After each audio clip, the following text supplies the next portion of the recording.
I thought it was just another quiet morning on my mountain, until I rode up the North Ridge and found a luxury cottage sitting dead center on my land. No permit, no notice, no jurisdiction. So, I documented everything. And by sunset, that illegal house was rubble. And the HOA president who built it came screaming up the trail in a Porsche, waving fake contracts and dragging hired muscle behind her. They thought they were intimidating a local. They didn't realize they'd just declared war on a state attorney. Most stories don't begin with sirens or lawsuits. Most begin quietly, soft as morning light, subtle as pine smoke drifting off a cold roof. Mine began with stillness, the kind of morning that feels like the world finally remembered how to breathe. The sun was pushing through the pines, warming the frost one silver bead at a time. The air tasted like cold stone and clean sap, and the workshop behind me still smelled of walnut shavings from the desk I'd sanded yesterday, one of those honest scents that settles deep in your bones.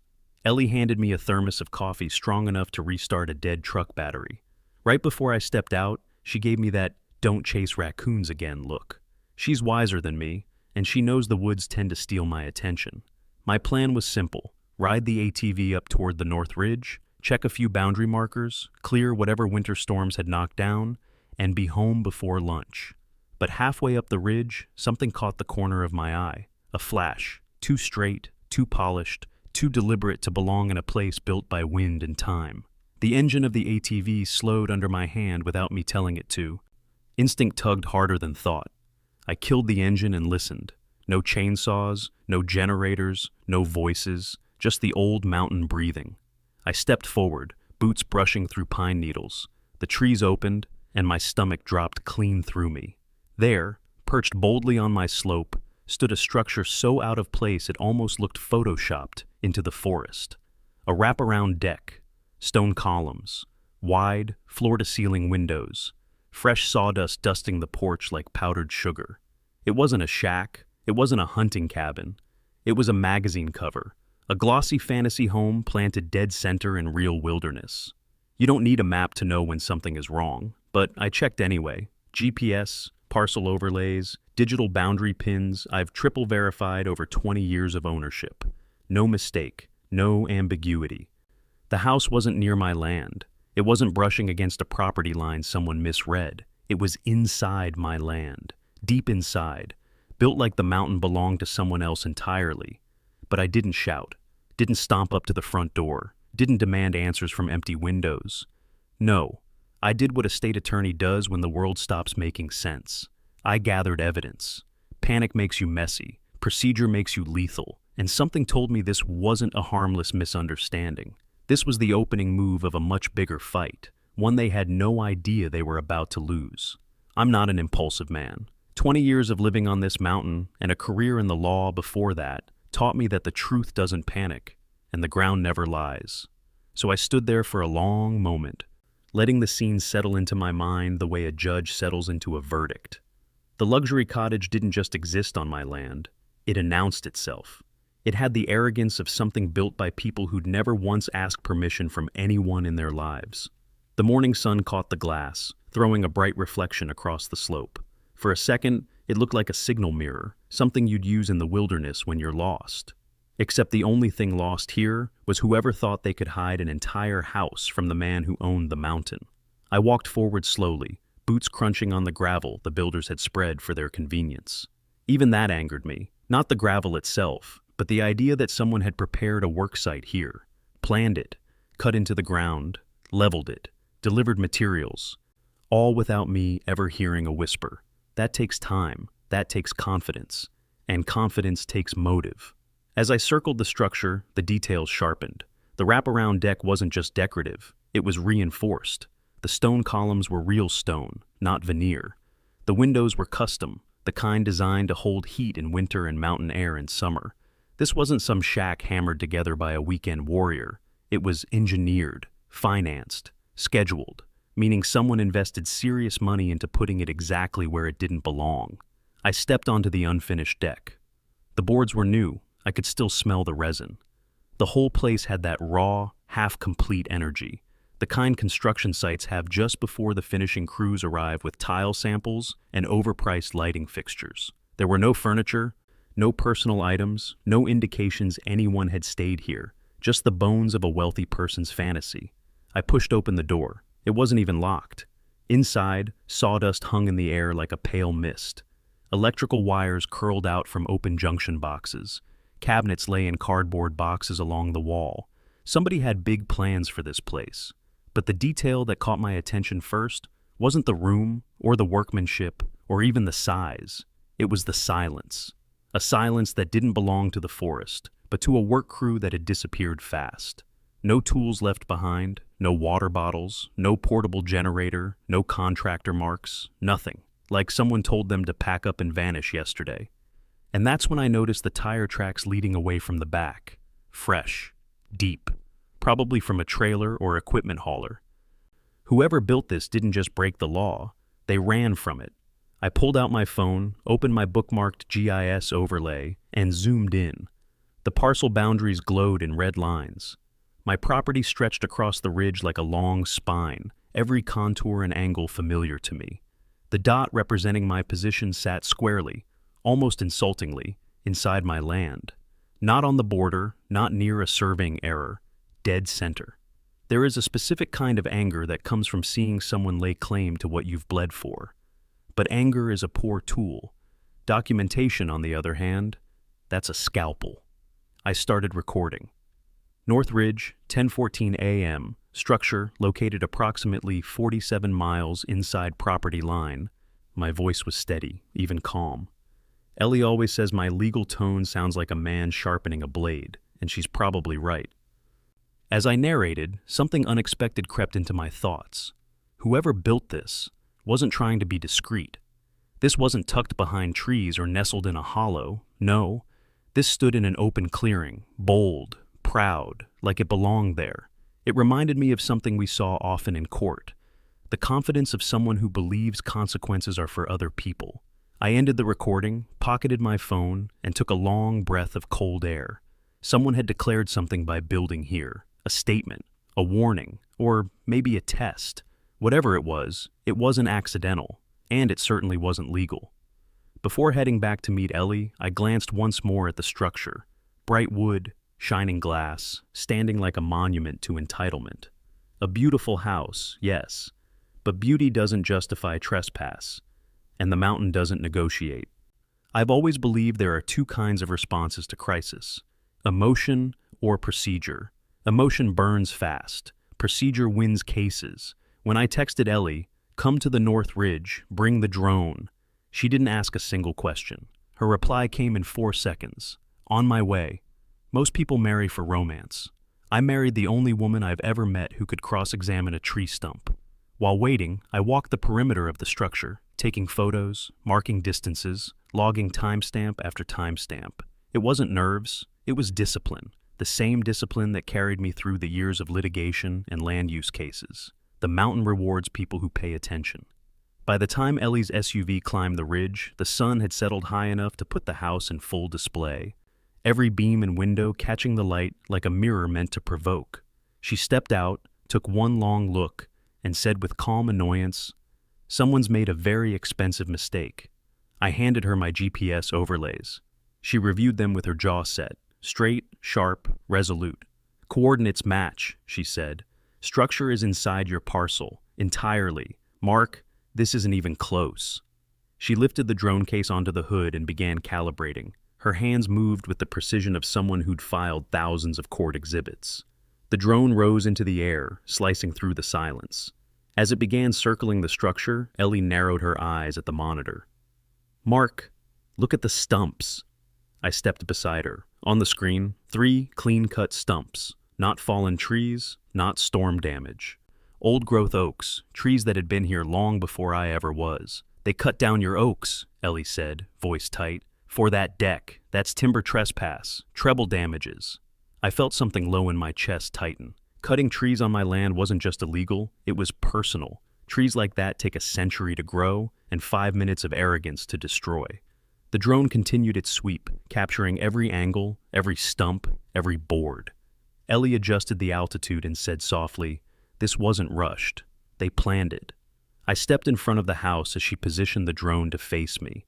It hovered like a mechanical witness. This was the moment to establish the foundation of the legal record, what attorneys call statement of fact, under contemporaneous observation. So, I spoke clearly, my voice firm, steady, carrying the weight of oath without needing one. My name is Mark Hale. I am the sole legal owner of Parcel ID 44902 North Ridge Sector. Today is October 14th. The structure behind me is a trespass. It is unauthorized. It is unpermitted.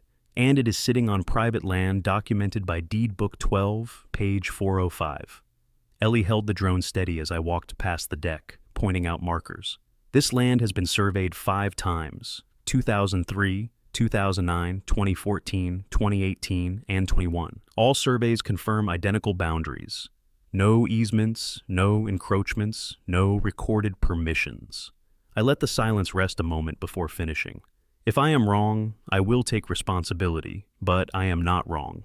Ellie lowered the drone, reviewed the footage again, and exhaled slowly, a controlled, deliberate release of breath. This wasn't a misunderstanding, she said. Someone invested time, money, and labor into building something they knew wasn't theirs. I nodded. Then we're not dealing with confusion. We're dealing with intent. She slipped her hand into mine, not for comfort, but solidarity. Let's keep documenting, she said. We build this case right at the first time. And as the drone lifted again, catching the house, the stumps, and the boundary in one sweeping arc, I felt the familiar shift inside me, the quiet click of gears aligning. The moment when a mountain resident becomes a state attorney again. Not emotional, not rattled, just precise. Whoever built this place didn't just trespass. They'd handed me the opening argument. There's a moment, right after understanding becomes certainty, when the path forward appears with painful, perfect clarity. That's where I stood now, not emotional, not rattled, just prepared. After Ellie confirmed the footage, I called Joe. He answered with his usual calm. You want me to bring tools? He asked. Bring the excavator trailer. No argument, just trust. Then I called Tom.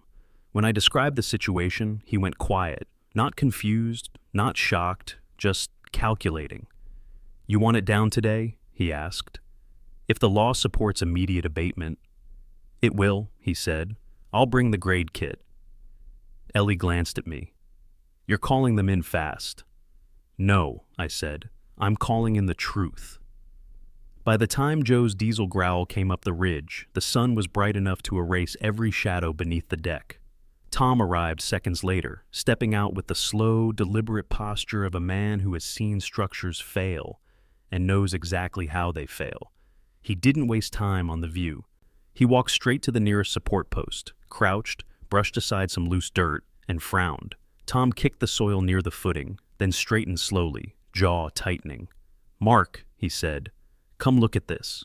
I stepped beside him. He pointed with 2 fingers, tapping the concrete with a knuckle. Shallow pour, less than 8 inches, no rebar, sitting on loose fill, looks like they used whatever dirt they scraped off the slope. He exhaled sharply. This isn't a house, Tom said. It's a gravity trap. He walked to the deck beams, eyeballing the load path, shaking his head. One heavy snow load on that roof, and this entire deck shears off. If anyone was standing under it, they'd be dead. Joe let out a low whistle. Ellie's eyes narrowed with quiet fury. Not theatrical, but intentional. Illegal was one thing. Deadly was another. Now, immediate abatement wasn't just legally sound, it was necessary. Joe dusted his hands and looked at me. So, what's the plan, boss? This was the moment most people misunderstand about lawyers. They think law is made of paper. But, in the field, law is made of instructions. I turned toward the team, the ridge behind us, the illegal house in front of us, and spoke with the tone that had once guided junior attorneys and rookie deputies alike. Gentlemen, listen up. Both men stopped moving. Under the doctrine of abatement, we are authorized to remove this hazard. It is unpermitted, it is a trespass, and it poses immediate structural risk. Joe nodded. Tom folded his arms. Ellie lifted the drone. Document everything, I continued. No shortcuts, no assumptions. Safety first. Do not touch the trees. They're evidence for timber trespass. I pointed toward the deck. Start with the deck. Slow, controlled removal. We proceed methodically. No debris thrown downhill. Tom adjusted his cap. Copy that. We'll take it apart like it's a live training exercise. Joe cracked his knuckles. Let's make it clean. There was no drama, no shouting, no swagger, just three people who understood the mountain, the law, and each other. Ellie pressed the drone's record button. Ready, she said softly. Joe climbed the ladder into the excavator. Tom checked the bucket pivot on his machine. The engines rumbled like distant thunder. I felt the certainty settle into me again. Cold, steady, righteous. This wasn't revenge. This wasn't anger. This was procedure. And procedure, when you understand it the way a state attorney does, is lethal. Demolition isn't chaos when it's done by men who respect weight, gravity, and consequence. It's choreography, slow, deliberate, controlled. And as Joe eased the excavator's boom forward, that's exactly what it felt like. A grim ballet set against pine, stone, and morning air. The bucket hovered for a moment, as if asking the mountain permission. Then Joe lowered it, gentle, careful, just enough force to test the structure. The wood answered with a long, tired groan, a sound that carried years of weather the structure would never survive. Tom positioned his smaller excavator toward the rear, voice calm and steady. Feather it, Joe. Let the beams tell you where they want to break. Crack. The first beam surrendered exactly where Tom predicted. Another shift. Another deep fracture. Above us, Ellie steered the drone in slow, sweeping arcs, capturing every angle, the structure weakening, the ground shifting, the evidence forming in real time. Joe adjusted the bucket and tapped a section of the wall to open a gap for controlled collapse. He wasn't swinging wildly. He was performing surgery. But the next touch of the bucket did something none of us expected. The drywall split, not in a violent crash, just a hard, sharp snap as the bucket skimmed across the panel. The thud of broken gypsum echoed across the ridge. A cloud of pale dust erupted into the air, swirling in the sunlight like mist. Joe froze the boom immediately, his instincts as a lifelong operator kicking in. Tom shouted, "Hold up, Joe! Hold up!" I stepped closer, covering my mouth against the drifting dust. As the cloud settled, a glint appeared behind the torn panel, something metallic, catching the light like a small beacon inside the wall studs. Tom dropped from his cab and jogged over, eyes locked on the gleam. He crouched, brushed aside a chunk of drywall, and revealed it fully. A steel utility box, built into the frame, intentionally hidden. Tom tapped it with a knuckle. Someone didn't want this found. Ellie lowered the drone to hover behind us, recording everything. Tom pulled his multi-tool and began backing out the screws, careful, methodical, treating the box like evidence rather than scrap. When he lifted the lid, the metal creaked softly. Inside lay a folder, thin, crisp, spotless, too clean for a construction site, too deliberate to be forgotten. I took it from him and opened it. Sketches, blueprint fragments, lot outlines, expansion plans. Not just for the house, for the ridge. 3-directional arrows extended outward, marking additional structures, paths, decking. At the bottom corner, written in confident pen strokes, Phase 2, HOA Expansion Initiative. Ellie inhaled sharply. They weren't just building illegally, she said. They were planning to grow illegally. Tom gave a humorless huff. Well, the foundation wouldn't have survived Phase 1. I slipped the documents into a plastic evidence bag I always kept in my ATV kit, a habit left over from years handling land disputes. This isn't just trespass, I said quietly. This is premeditated annexation. Joe, still waiting in the cab with the boom raised, called out, "You clear to keep going, Mark?" I nodded. "Proceed. Controlled removal. Same plan." He eased the bucket downward again. The deck surrendered in slow, heavy breaths, each beam folding into itself, each collapse captured by Ellie's hovering drone. This was no